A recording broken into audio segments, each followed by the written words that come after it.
Rescue the perishing, care for the dying, snatch them in pity from sin and the grave. We bore the erring one, lift up the fallen, tell them of Jesus the mighty to save. Rescue the perishing, care for the dying, Jesus is merciful, Jesus will save. Though they are slighting him, still he is waiting, waiting the penitent child to receive. Plead with them earnestly, plead with them gently. He will forgive if they only believe. Rescue the perishing, care for the dying. Jesus is merciful, Jesus will save. Down in the human heart, crushed by the tempter, feelings lie buried that grace can restore. Touched by a loving heart, wakened by kindness, chords that were broken will vibrate once more. Rescue the perishing, care for the dying. Jesus is merciful, Jesus will save. Rescue the perishing, duty demands it. Strength for thy labor the Lord will provide. Back to the narrow way, patiently win them. Tell the poor wanderer a Savior has died. Rescue the perishing, care for the dying. Jesus is merciful, Jesus will save. Rescue the perishing, care for the dying. Jesus is merciful, Jesus will save.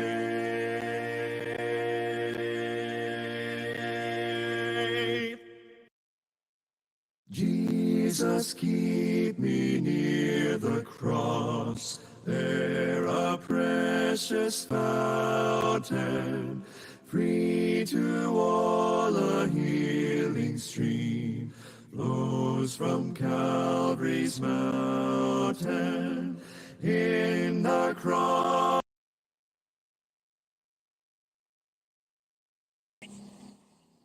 Isang mapagpalang gabi po sa inyong lahat. Welcome po sa ating Hope Meeting. Purihin po at pasalamatan natin ang Panginoon sa kanyang pag-iingat sa atin sa buong maghapon. At sa gabi pong ito, magkakasama po tayong may kagalakan na may pagpupuring umawit sa ating Diyos. Makakapakinig din po tayo ng testimony ng isa nating kapatid kung paano po naranasan niya ang habag at biyaya ng Panginoon. At higit po sa lahat, ang makapakinig po ng kapahayagan ng aral ng mga katotohanan mula sa Biblia. Magpapasalamat din po tayo sa bawat isa na walang sawa po nagpapasa ng link na po para maabot po ang ating mga mahal sa buhay, mga kaibigan katrabaho. At bisitahin din nyo din po ang ating FB group, ang C4 Hope Meetings, kung nais nyo pong muling balikan at muling pakinggan ang ating mga natapos na gawain. At kung hindi pa po kayo kabilang sa ating group na ito, mag-join lang po kayo.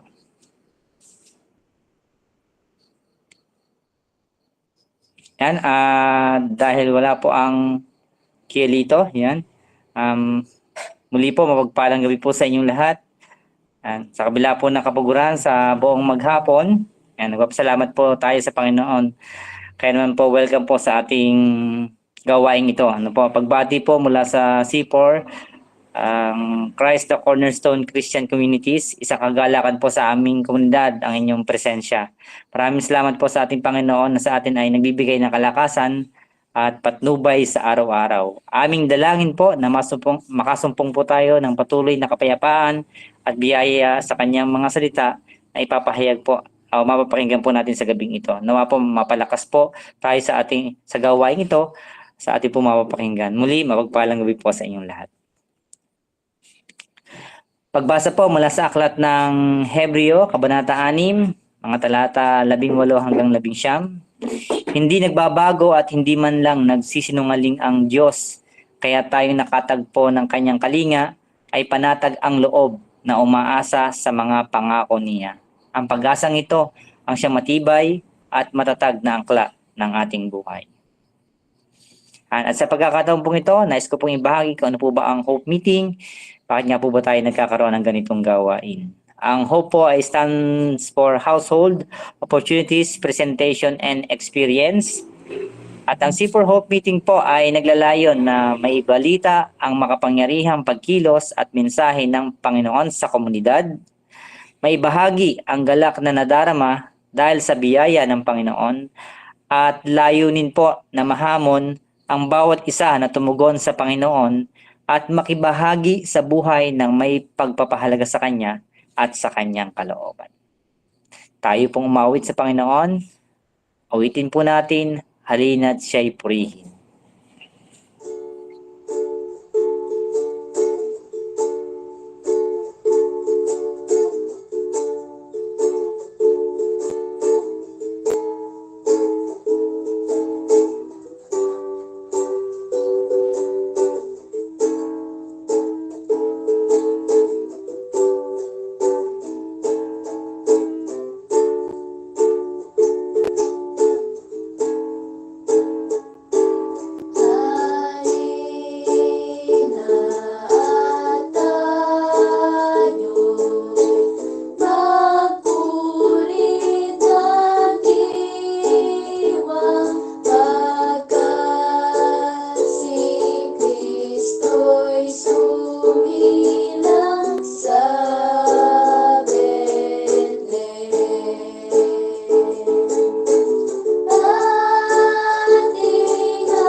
Amen. At yun naman po, pakinggan po natin ang patotoo ng isa nating kabataan, Rohi Jewel Lorraine Erlanda, at susunod po ito ng handog na awitin ni Ate Dayan Rosano. Magandang gabi po sa bawat isa. Sa mga di po nakakilala sa akin, ako po si Jewel Lorraine Irlanda, anak po ni Mami Leslie at kapatid po ni Kuya Jake. Bata pa lamang po kami ni Kuya ay naisasama po kami ni Mami sa church upang sumimba. Pero palagi po kaming nasa Sunday school noon umaattend. Ang madalas po namin ginagawa doon ay magkulay ng mga coloring materials, kumanta at sumayaw bilang papuri sa Panginoon. Minsan ay ikinatatamaran ko po noon na sumama dahil masyadong maaga at inaantok pa ako. Bukod dito, wala po akong maintindihan sa mga itinuturo sa akin lalo't malalim ang mga na salita na nakalagay sa Biblia. Pero dahil sa bata pa nga po ako noon, wala rin po akong magawa kundi sumama at sumunod. Taong 2018 ay nagkaroon ng trabaho si Mami sa isang company, kaya di na kami nakaka-attend sa church noon. Sina Lola Nita at Nanay Malu na lamang po ang nag-aasikaso sa amin. Ngunit di din naman po kami kayang isama noon sa pagsimba dahil dalaw po kami ni Kuya. Pero di din po tumagal ang trabaho ni Mami dahil sa nagkaroon ng pandemic noon. Humina na din po ang company nila at nag-resign na lamang siya. Dahil din po sa pandemic, ang face-to-face na gawain sa church ay naitigil din. Pero gumawa po ng paraan ang komunidad sa biyaya ng Panginoon at nagpapatuloy po ang mga gawain sa pamamagitan ng SBC at sambahayan. Masasabi ko pong malaki ang maitulong sa amin ng SBC, ang Jairia SBC, na aking ikinabibilangan at pinangungunahan po ni Ninang Nila. Patuloy po itong ginagamit ni Lord upang maituro ang kanyang mga salita. Marami po akong natutunan sa pag-aaral sa aming SBC. Lalo na po tungkol po sa mga utos ni Kristo, marami rin pong ibang topic na tatalakay at tunay na mauunawaan ko dahil sa tulong at banal ng Espiritu at sa pamamagitan ng maayos na pagpapaliwanag dininang nila. Lagi rin po kaming pinaaalalahanan na ang tuwing linggo ay para sa Panginoon. Salamat kina Mami at Lola na nagre-remind tuwing Sabado ng gabi pa lamang. Sa ngayon po ay patuloy kaming nakakasimba at salamat po sa mga taong ginagamit ng Panginoon para lagi akong paalalahanan at ituwid sa aking mga pagkakamali. Nagpapasalamat din po ako sa mga gawain tulad ng RDA at Rohi Mentoring na ginagawa namin every Sunday dahil palagi kaming tinuturuan at pinaalalahanan. Gayun din, salamat sa Panginoon sa patuloy niyang pagbibigay sa akin ng karunungan upang patuloy kong maunawaan at pahalagahan ang kanyang mga salita. Panghuli po, salamat din po sa mga walang sawang nagpapaalala sa akin na ibigay o ilaan ang araw ng linggo para sa Panginoon. Kaya't sa Diyos ang papurit pasasalamat.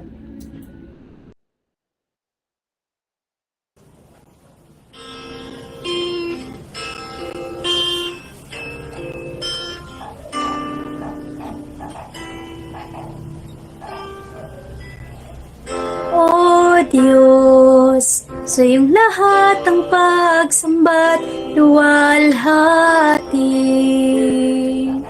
Maging ang pinakamainam kong awit ay aawitin sa iyo. O Diyos, ang aking isipan ay pagharian mo, at sa aking puso ay hindi na maglaho, tanging pag-ibig sa iyo. Ano pa bang maihahandog ko liban sa buhay nanggaling sa'yo. Kung ano man sa sandaling ito'y tangan, at mga bagay na tinuring kong yaman, ito'y hindi pa rin sapat sa alay na nararapat sa'yo.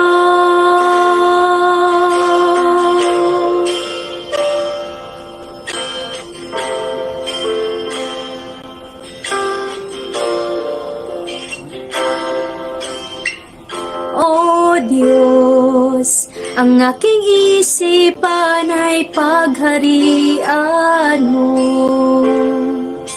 at sa aking puso ay hindi na maglahong tanging pag-ibig sa'yo. Ano pa bang maihandog ko liban sa buhay kong nanggaling sa'yo? Kung ano man sa sandaling ito'y tangan, at mga bagay na tinuring kong yaman, ito'y hindi pa rin sapat sa alay na nararapat. Ito'y hindi pa rin sapat kahit ialay ang lahat sa'yo.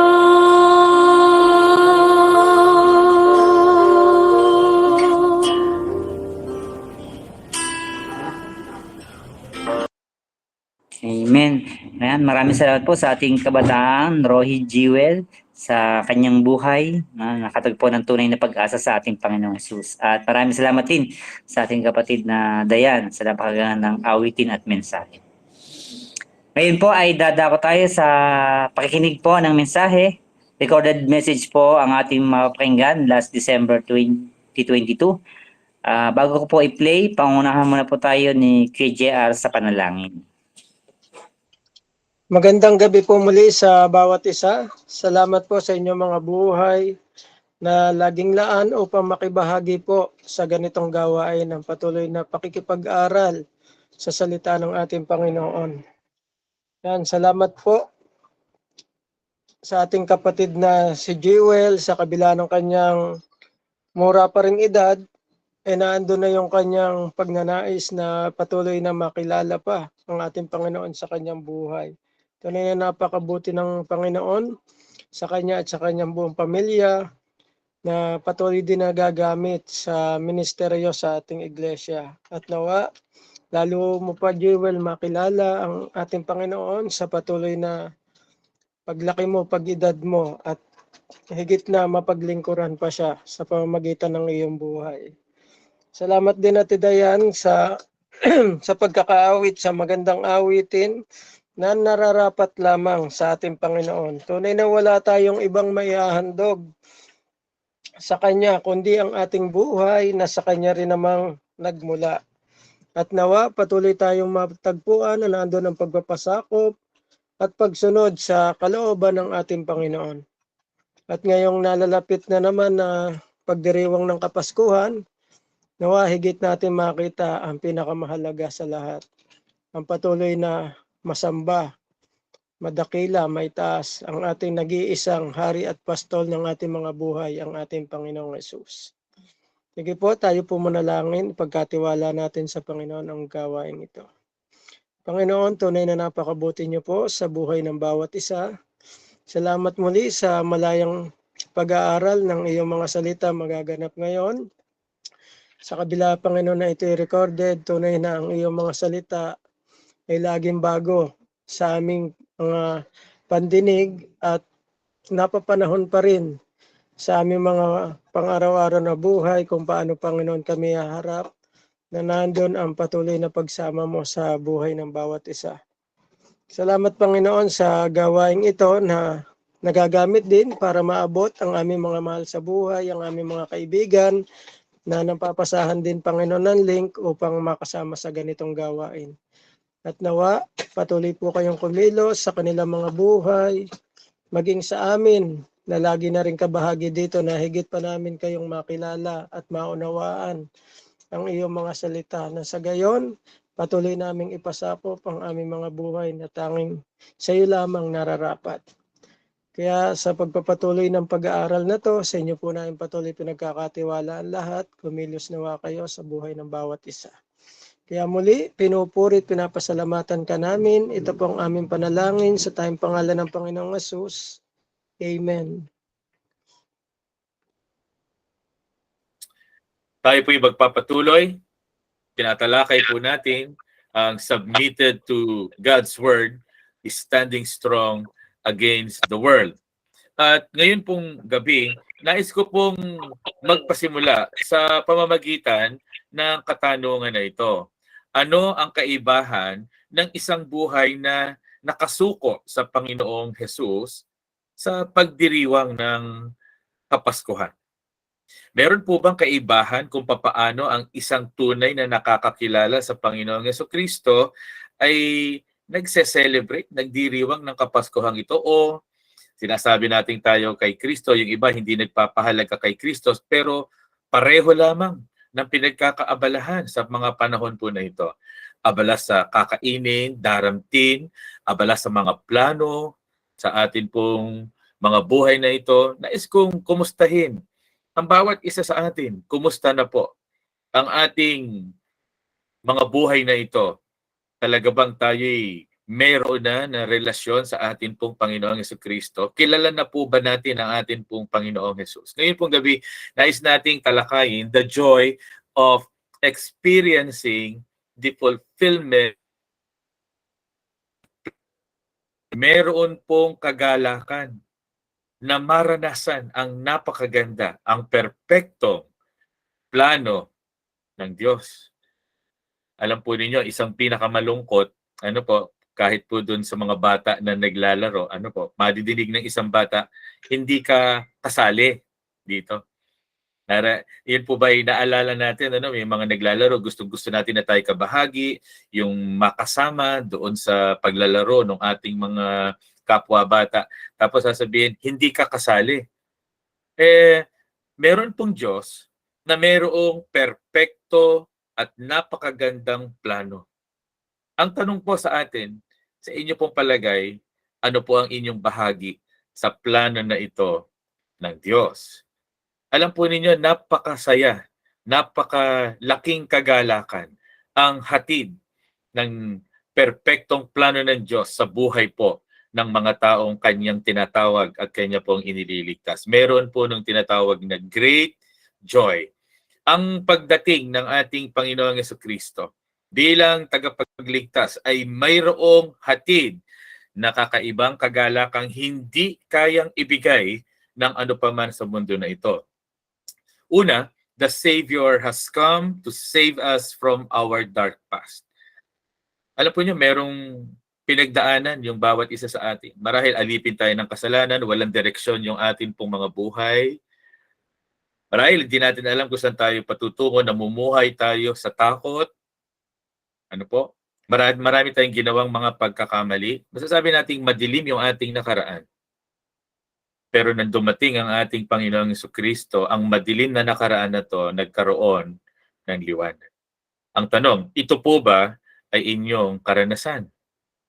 Pero hindi natatapos ito sa ating nakaraan na inayos ng Diyos. Ito'y isang biyayang nagpapatuloy kapag naranasan natin ang dakilang plano ng Diyos. Oo, inaayos niya yung ating nakaraan, pero binibigyan niya tayo ng katatagan sa ating hinaharap na mga hamon na pangkasalukuyan. Kaya yung pangalawa, the Savior has come to save us from an empty present. Meron tayong mga kinakaharap na hamon ngayon. Inayos na ng Panginoon yung ating nakaraan, pero dadating at dadating yung mga pagkakataon na malilito pa rin tayo.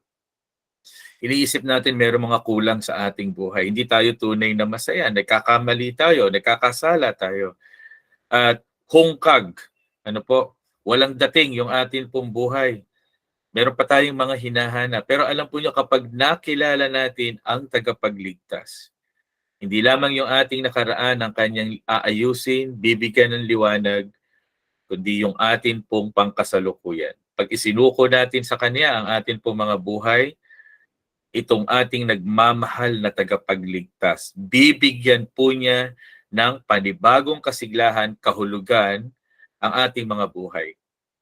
At hindi lamang po yung pangkasalukuyan, kundi maging ang ating future, yung ating hinaharap. The Savior has come to save us from a hopeless future. Saan papunta ang mundo na ito? Na pasama ng pasama.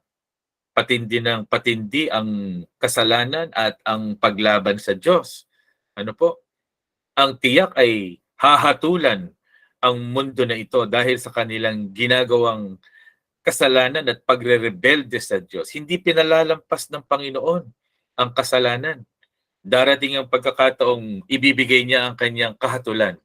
Ang kanyang mga anak ay dadalhin sa buhay na walang hanggan. Ang kanyang mga kaaway ay kanyang parurusahan.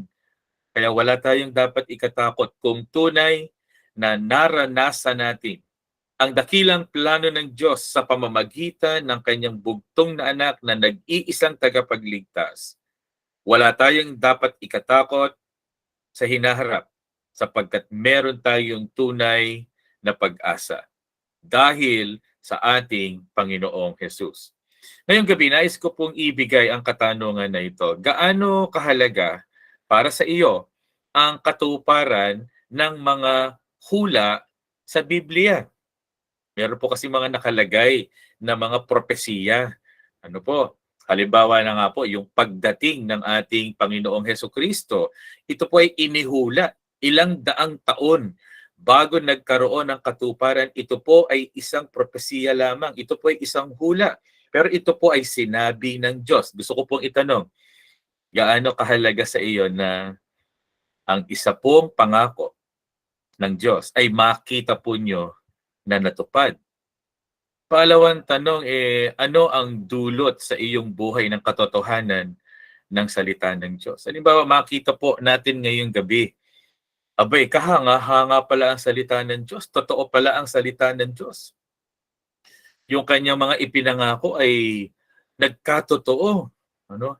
At yun palang kanyang mga sinabi ay kanyang tinutupad. Hindi pala siya nagsisinungaling. Nagkaroon pala ng katuparan yung kanyang mga ipinangako. Ano ang dulot nito sa iyong buhay? Nagkikibit balikat at hindi natin pinapansin. O ito'y mayroong kakaibang kagalakan tayong nadarama dahil nangyayari ang plano ng Diyos at ito'y nililiwanag sa atin ng banal na Espiritu. Anong dulot sa iyong buhay ng mga katotohanan na ito? May excitement ba? May katuparan? May hatid na kaligayahan? Sabi po dito sa susunod na slide, ano po, you and I must consider these facts. Ano po ito? Ilang mga scholars po ang naniniwala na mayroong 300 mga propesiya patungkol kay Jesus sa Lumang Tipan. Opo, mga 300 prophecies bago dumating ang Panginoong Hesukristo. Ang mga propesiya na ito ay lubhang madetalye na ang probabilidad sa matematika na matupad na Jesus ang kahit iilan sa mga ito, lalo pa kung ang lahat ng mga ito ay napakahirap kung hindi man imposible. Alam po niyo, hindi po pwede na basta lamang tayo maniwala sa mga tsamba na mga tila katuparan, ano, kagaya nung kay Nostradamus na pilit yung fulfillment. Ang Biblia po, mayroong 300 propesiya patungkol sa Panginoong Jesus. At ang mga sinabi po na ito ay natupad na lahat. Kung hindi man po natutupad ay dahil hindi pa ito nagiging isang kaganapan. Marahil sa mga darating pang araw ang mga propesiya na yan. Subalit, makikita po natin sa Biblia, mamaya ipapakita ko po sa inyo, ang mga propesiya patungkol sa Panginoong Yesus na tila imposible na mangyari sunod-sunod at matupad sa buhay ng Panginoong Hesukristo ay talaga pong makikita natin na nagdulot ng kakaibang kagalakan at kasiglahan sa mga sumasampalataya sa Kanya. Si Peter Stoner, siya po ay isang scholar, chairman ng mathematics at astronomy doon po sa Pasadena College, ay nag-aral patungkol sa mga hula sa Biblia. At ito pong si Stoner, kanya pong tinignan ang 8 na katiyakan, ang 8 tiyak na propesiya tungkol kay Jesus. At nakabuo siya ng napaka-konserbatibong posibilidad upang bawat isa sa hula ay matupad. At pagkatapos ay isinaalang-alang ang posibilidad na matupad ni Jesus ang lahat ng 8 sa mga hulang iyon.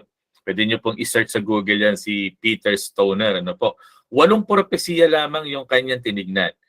At tinignan po niya yung mga posibilidad na ito pong 8 hula na to, mangyari po talaga sa buhay ng Panginoong Jesus. Alam po niyo sa kanya pong pag-aaral, ito po yung kanyang conclusion. The conclusion to his research was staggering. The prospect that anyone would satisfy those 8 prophecies was just 1 in 10 to the 17th power. Ganun pong kataas yun pong probability para magkatotoo. Kumbaga, para ang sinasabi po ay ganito. Imposible kung tutuusin na yung hula mangyari lahat. 8 lamang po ito, na mangyari sa buhay ng isang tao. Subalit, sa Panginoong Hesukristo, ito po ay hindi naging imposible, hindi naging mahirap, sapagkat ito po ay kapangyarihan ng Diyos. Ano po yung halimbawa ng mga propesiya na ito? Na nagkatotoong lahat sa buhay ng Panginoong Jesus. Una, sabi po dun sa Isaiah, maglilihi ang isang dalaga, manganganak ng lalaki. Nangyari po ba ito? Nangyari po ito sa ating Panginoong Hesukristo. It was quoted by Matthew. Na propesiya. Sinabi po ni Mateo na ito'y inihula. Pangalawa, sabi po, yung babae na yon na manganganak ng isang lalaki, birhen, manganganak sa Bethlehem. Makikita po natin yung emperador, nag-utos na lahat ng mga mamamayang Israelita o Hudyo ay magpalista, dapat umuwi sa kanilang bayan. Wala siyang kaalam-alam na yung kanya pong utos, yung kanya pong decree na magpalista po yung mga tao sa kanyang nasasakupan ng mga bansa, ginagamit po siya ng Diyos para mangyari yung kanyang kalooban. Nagpunta si Jose at saka si Maria doon sa Bethlehem sapagkat magpapalista po sila sa nangyaring census. At doon sa Bethlehem, bilang katuparan ng propesiya, ipinanganak ang ating Panginoong Hesukristo. Nung siya po'y maipanganak, galit na galit si Herodes kasi sabi ng mga tao, yun ang hari ng mga Hudyo, iniisip niya siya ang hari. So ipinapatay po niya yung mga bata, 2 taon pababa. At kinausap po ng anghel si Jose para itakas si Jesus para hindi mapatay ni Herodes. Nung sila po ay tumakas, sila po ay pumunta ng Ehipto, natupad yung isang propesiya na yun pong Mesiyas ay tatakas papunta ng Ehipto. Di po ba tayo namamangha sa katotohanan ng salita ng Diyos? Lumaki sa Ehipto, at nang bumalik, hindi po nakalagay dito sa PowerPoint, pero nangyari po, nung mamatay na si Herodes, bumalik po sila. Saan sila bumalik? Sila po ay bumalik sa Nazareth. At sa kanilang pagbalik sa Nazareth, natupad ang propesiya na magiging isang Nazareno ang Mesiyas. Tapos sinulat ko pa po dito, ang pagpasok sa Jerusalem, dun po sa sinasabi po na matagumpay na pagpasok sa Jerusalem. Ito po yung binanggit ni Propeta Zacarias sa Zacarias 9, verse 9. Yun pong ang Panginoong Jesucristo ay nakapako doon sa krus. Pinagsugalan yung kanya pong damit. Ito po ay nasa Awit, Kabanatang 22, talatang 18. Pinagsugalan ng damit ng Panginoong Jesus. And then sa Bilang chapter 9 verse 12, yun pong pinapatay na hayop bilang paglalarawan o anino ng gagawing sakripisyo ng Panginoong Jesus ay hindi po binabalian ng mga buto. Yung dalawang katabi ng Panginoong Jesus doon sa krus na nakapako din, ay binalian po ng buto. Pero ang Panginoong Jesus, nung babalian na po siya ng buto, ay nakita nilang patay na ang Panginoong Jesus. Hindi po siya nabalian ng buto. Kaya siya po ay inulos na lamang sa tagiliran. Nangyari ang propesiya na walang mababaling buto doon po sa handog. At sa isa pang talata doon po sa Propeta Isaias, Kabanatang 53, sabi po, yung Mesias, he will die as a criminal but be buried in a rich man's tomb. Mamamatay po bilang isang kriminal, pero siya po ay malilibing sa nicho po ng isang mayaman. Lahat po ng mga propesiya po na ito nangyari sa atin pong Panginoong Jesus. Na ngayon po, sinisikap ng marami pong mga taong walang takot sa Diyos na sabihing hindi totoo ang Biblia, hindi totoong may Diyos, na ang Biblia daw po ay sulat ng tao. Paanong naging ito'y sulat ng tao? Ito'y napaka-makapangyarihan kung atin lamang bibigyan ng panahon na unawain na kung tayo po'y magpapakumbaba at hihiling, Panginoon, bigyan niyo po kami ng talino na maunawaan ng iyong salita. Ako po'y nagpapakumbaba. Ayokong maging mayabang. Tulungan niyo po akong maunawaan ang iyong mga salita, Panginoon. Alam po niyo, may kaaway po yung kagalakan sa Diyos. May kaaway yung kagalakan sa Diyos, katatagan sa pananampalataya. Alam po niyo kung anong kaaway niyan? Una po, yun pong kawalang kaalaman, ignorance. Siguro, meron po sa atin, ngayon lang nalaman. Abay, ganun pala yun? Yun palang mga nakapropesiya sa Old Testament, mahigit 300 na mga propesiya. Sa pagitan ng 500 taon, nangyari lahat sa buhay ng Panginoong Jesucristo. Ngayon ko lang nalaman yan. Pag talaga pong tayo ay hindi nagbabasa ng salita ng Diyos, wala po talaga tayong malalaman patungkol sa kapangyarihan ng Diyos, sa katotohanan ng Diyos, sa mga himala ng Diyos, sa gusto ng Diyos, sa ayaw ng Diyos. Ang lagi natin idadahilan, ay sorry, hindi ko alam. Hindi natin alam kasi po tayo po ay nagpapabaya. Ang salita ng Diyos ay dapat na binabasa po natin. Ilan na po bang mga Biblia yung naaalikabukan sa mga eskaparate sa atin po mga tahanan? Gayong ito po ay source ng kayamanan, katatagan, at kagalakan. Pangalawa po, ang kaaway po ng kagalakan sa Diyos, katatagan, yung deception, nadadaya po tayo. Mayroon pong mga nagbibigay po sa atin ng kalituhan, nagbibigay po sa atin ng maling impormasyon. Meron po mga tao na pangit ang motibo at tayo po ay nadadala nila, nadadaya po nila, inililihis po nila. Kaya nga po napakahalaga na sa Diyos tayo titingin. Magbasa po tayo ng salita ng Diyos at humingi tayo ng habag sa Diyos na ilayo tayo sa mga tao na tayo po ay nililinlang. Napakaganda ng patotoo ng ating kapatid na Sister Lucy kanina. Ang kanyang buong buhay ay nakatalaga sa isang kinalakihan na relihiyon. At ang isip, ang puso, ang kilos ay hulog na hulog sa relihiyon na kinalakhan. Pero alam po niyo, napakamabiyaya ng Panginoon.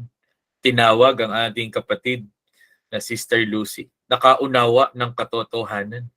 Kasi sabi ng Panginoong Jesus, malalaman niyo ang katotohanan at katotohanan ang magpapalaya sa inyo. Ngayong gabi, gusto ko punta ng ang bawat isa sa atin. Kayo po ba ay malaya? Malaya dahil nalaman po ninyo ang katotohanan. Pangatlo po, kung bakit hindi tayo nagkakaroon ng kagalakan at katatagan sa pananampalataya sa ating Diyos, because we are very selfish. Makasarili po tayo. Alam natin yung ayaw ng Diyos, pero ginagawa natin. Yung gusto ng Diyos, kagaya ng pagsamba, pananalangin, pag-aaral ng kanyang mga salita, gusto ng Diyos. Pero ayaw natin, wala tayong panahon.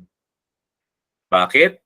Kasi masyado tayong makasarili. Marami tayong gusto sa mundo na to. Marami tayong gustong makuha, marami tayong gustong puntahan, marami tayong gustong patunayan. Nakakalimutan natin na lahat ng ito ay pag-aari ng Diyos. Na yung ating buhay ay hiram natin sa Diyos at dapat natin siyang kilalanin. They're so selfish.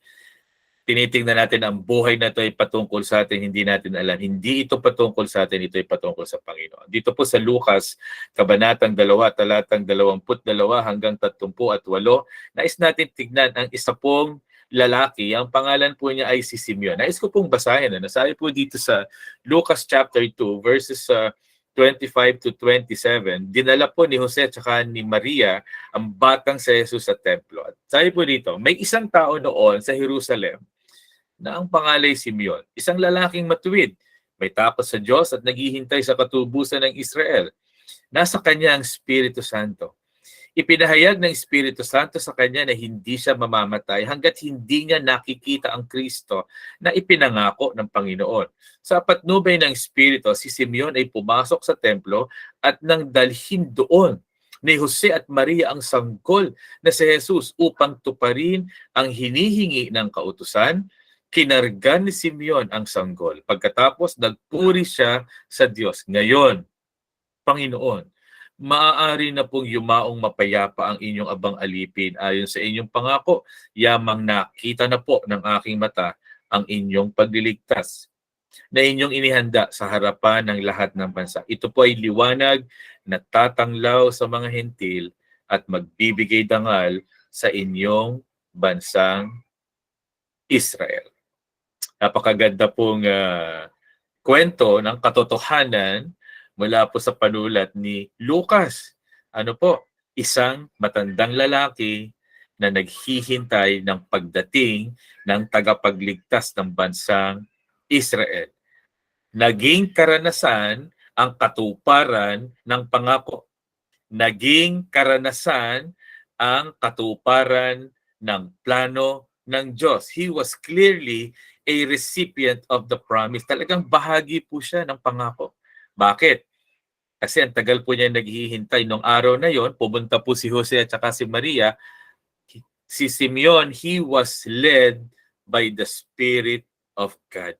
Siguro sabi nung banal na Espiritu, ano siya, no? Pasok ka doon sa loob. Yung iniintay mo, nandoon sa loob. He was led by the Spirit of God. Ngayon po, napakadaming espiritu ng kalayawan. Yon ang nangunguna sa mga, kahit doon sa mga peke na mga mananampalataya. Kalayawan, ano po, kalasingan sa kung ano-ano pong mga bagay, sa kung ano-ano mga kasalanan, pang-aalipin, espiritu ng pandaraya ang nangunguna sa isip at puso ng mga tao. But we need to be led by the Spirit of God. Pumasok si Simeon, nakita niya, hinawakan niya, sinabi niya, Panginoon, ito po ang katuparan. Kinargan niya, Panginoon, maari nang mamatay. Bakit niya natukoy na si Jesus yun? Because he was taught by the Word of God. Tinuruan siya ng Espiritu at ng salita ng Diyos. Diyos ang nagsabi. At sa nakalipas na taon po na ito, every Thursday, ipinahahayag, sinisikap ng inyong mga kaibigan, sinisikap ng inyong mga lingkod na ipaunawa po sa atin ang salita ng Diyos. Dahil ang salita po ng Diyos ang magbibigay sa atin ng karunungan kung paano magdidesisyon sa buhay na ito. And so, ito pong si Simeon, he was led by the Spirit, he was taught by the Word of God, and he was obedient to the will of God. Sumunod po siya. Nag-intay nga siya eh. Nag-intay siya eh. At sa kanyang paghihintay sa pangunguna ng banal na Espiritu, sumunod siya sa kalooban ng Panginoon. Sumusunod po ba tayo sa kalooban ng Panginoon? Alam po ba natin yung kalooban ng Panginoon? Kasi mahirap pong sumunod kung hindi natin alam. Kung alam po natin ang kalooban ng Diyos, sumusunod po ba tayo? O alam natin ang kalooban ng Diyos pero ayaw nating sumunod? Ibang usapan po kasi yung alam natin pero hindi natin sinusunod. Kesa doon sa yung alam natin at masaya tayong sinusunod ang kalooban ng Diyos. Simeon, as a waiting recipient of God's promise, alam po nyo, bilang isang kasali, kabahagi ng pangako ng Diyos, bilang isang naghihintay, ano ba yung kanyang ginagawa? Number 1, he was righteous and devout, faithfully waiting. Kasi pinanghawakan po niya eh. Namuhay siya na napasasakop sa Diyos. Nakatalaga siya sa Diyos at iniintay po niya ang pangako ng Diyos. Paano ka maghintay sa iyong buhay? Tataksil po ba tayo sa Diyos? Habang wala siya, iniisip natin, we can enjoy this world at mamuhay tayo na makalaman, makamundo. Ang ating kagalakan ay ang mga bagay sa mundo na ito at hindi ang mga bagay na pangwalang hanggan. Alam po niyo, si Simeon, he was righteous and he was devout. He was patiently and faithfully waiting sa gusto ng Diyos, sa pangako ng Diyos. Pangalawa, sabi po, he was hopeful, having faith on God's promise, on seeing the Messiah before his death. Pinanghawakan po niya yung pangako ng Diyos na hindi siya mamamatay hanggat hindi niya nakikita ang tagapagligtas. Kaya nung dumating, sabi niya, maari na po magpahinga ang inyong lingkod sapagkat nakita na ang inyong pagliligtas. Di ba nakakakilabot na pangyayari? Natutupad sa kanyang buhay ang kalooban ng Diyos at ito'y isang napakalaking kagalakan. Ang tanong, sa ating buhay, meron ba tayong ganitong karanasan? Alam natin, sa isip, sa puso natin, biyaya ng Diyos, this is the will of God. At ito po ay malaking kagalakan. Pangatlo, sabi po, he was joyful, he was praising, servant in the fulfillment of the promise. Nang dumating po yon, siya po ay mayroong matinding kagalakan na humantong sa pagpupuri. Yung kagalakan na naging kabahagi sa dakilang plano na ito ng Diyos, na unfold, nangyayari sa kanyang buhay, nararanasan niya.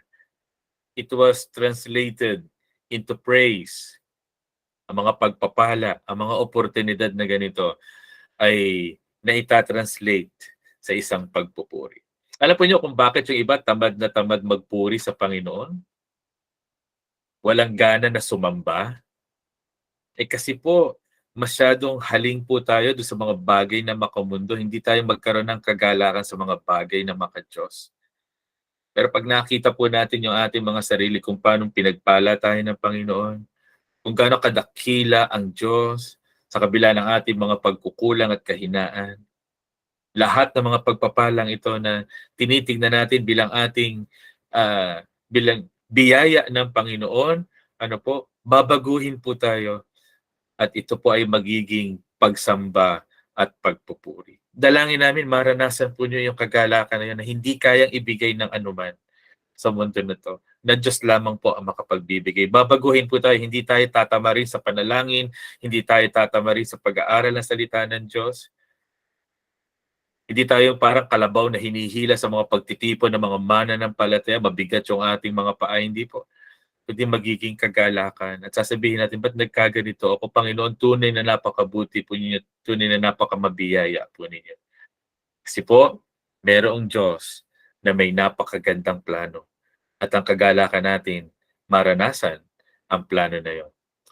Ano yung plano po na yon? Gusto kong tingnan natin yung naging sermon po nung nakakaraang mga linggo. Ano po? Sabi dito sa Galatia chapter 4, verse 4-7, ngunit nang sumapit ang takdang panahon, isinugo ng Diyos ang kanyang anak. Isiniga ng isang babae na muhay sa ilalim ng kautusan upang palayain ang mga nasa ilalim ng kautusan. Sa gayon, mabibilang sa mga anak ng Diyos. At upang patunayan na kayo mga anak ng Diyos, isinugo niya ang spirito ng kanyang anak sa ating mga puso at nang sa gaya'y makatawag tayo sa Diyos ng Ama, Ama ko. Hindi na kayo alipin kundi anak. At dahil kayo ay anak, ginawa rin ng Diyos bilang mga tagapagmana niya. Nais nating magtapos sa pagsasabi, mayroon pong perpektong plano ang Diyos. Doon pa lang sa halamanan ng Eden, nung magkasala po ang tao, nagulantang ang tao. Nakita ni Eva at saka ni Adan sila ay hubad. Nakita nila na sila ay nagkasala, sila ay nagkamali, nagdamit sila ng dahon. Pero ang Diyos ay may plano. Mali, hindi ganun ang pagtatakip dyan. Binigyan sila ng balat ng hayop. bilang pagpapakita na kailangan ang pagbububo ng dugo. May magbabayad, merong mamamatay. Sabi po ng Panginoong Hesus, sa ahas at saka doon sa babae, maglalaban ng babae at ang ahas, ang kani-kanilang mga inapo. At sabi, yun daw pong ahas ay sasakmalin o sasagpangin ang yung heel, yung sakong ng babae at susugatan. Pero ang sakong na yon na kanyang sinaktan ay ang sakong nadudurog sa kanyang ulo.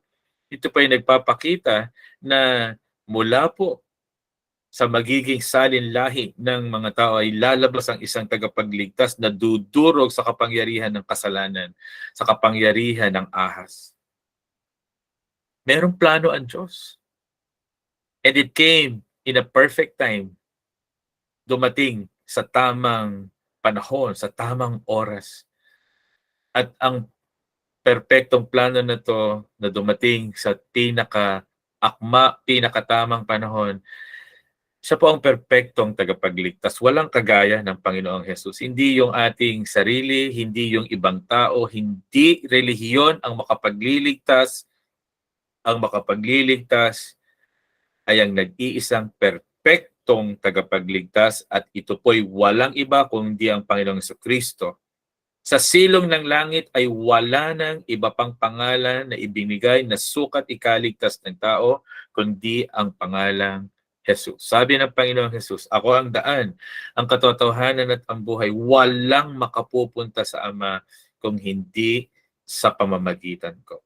That is the plan.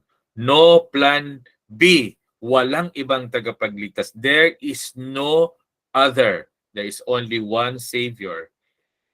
And that Savior is perfect and His name is Jesus. At ano po ang layunin? Ano ang purpose? There is a perfect purpose. Ano po ang sabi po? Meron pong perpektong layunin. Ano po ang layunin? Upang, sabi, ibilang kayo na anak ng Diyos. Sinasabi ni Pablo doon sa mga mananampalataya. Bumaba yung anak ng Diyos. Isinugo niya. Ipinanganak ng isang babae. Namuhay sa ilalim ng kautusan. Ano po ang sabi doon? Para maibilang kayong anak. Hindi lang kayo maibilang anak, bigyan kayo ng Espiritu para makatawag kayo ng Ama, Ama ko, at gawin kayong tagapagmana. Minamahal na kaibigan, yun ang napakadakila at napaka-perpektong plano. Tayo na makasalanan, may plano ang Diyos. Gawin sa ating mga buhay yung hindi naman tayo karapat-dapat, pero dahil sa kanyang habag at pag-ibig, ibinigay sa ating mabiyaya. Ang aming dalangin, makita po ng bawat isa sa atin sa liwanag ng pagkilos ng banal na Espiritu. Ang liwanag na dala ng ating Panginoong Hesus, kilalanin siya, magpakumbaba sa Kanya at mabuhay tayong matapat hanggang sa Kanyang muli pagbabalik. Ikagalak po natin ang katotohanan, mayroong dakilang tagapagligtas. Siya ang perpektong plano ng Diyos, siya ang perpektong at nag-iisang tagapagligtas. At ang Diyos po, hindi nalilate, siya po ay laging on time sa atin pong mga buhay.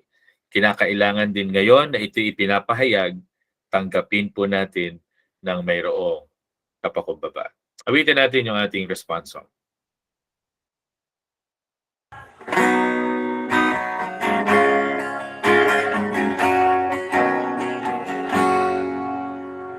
Christmas is about His glory. Christmas is about His grace. Christmas is a gift of love our Father gave us. More than just another story about a special time and place. Christmas is a time to live a song of praise.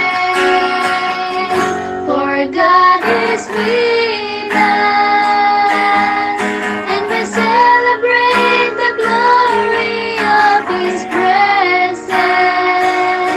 Christ has come to fill our hearts with love. He came to save us. King of kings and Lord of lords, His name is Jesus.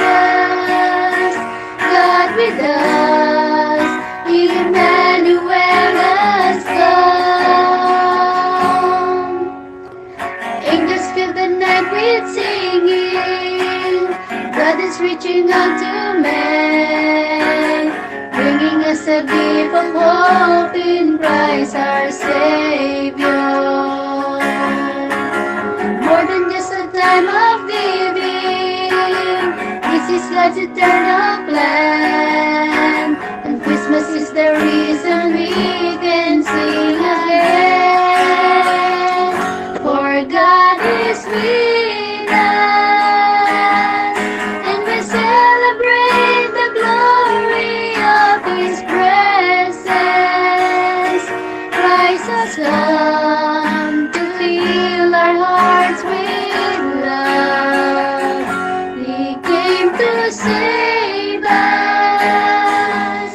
King of kings and Lord of lords, His name is Jesus. God with us, Emmanuel has come. For God is with us, and we celebrate the glory of His presence. Christ has come to fill our hearts with love. He came to save us. King of kings and Lord of lords, His name is Jesus. God with us, Emmanuel has come. God with us, Emmanuel has come. God with us, Emmanuel has come.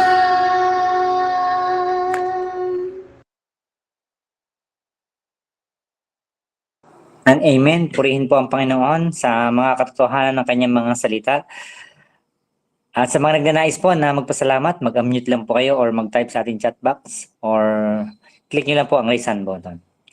Maraming salamat po sa ating mga kapatid na nandito sa ating Google Meet at yung mga kapatid po natin na tumutok po sa ating FB Live. Meron mo tayong breakout session. Ano pa? Taas po nito. Sige po, kung wala na po, tayo po ay on ang ating cam para po sa ating picture take.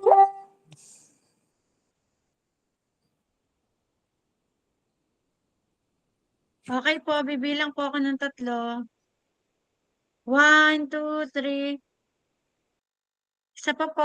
1, 2, 3. Thank you po sa bawat isa. God bless po. Salamat po. Salamat po. God bless. Thank you po sa inyong lahat. God bless po.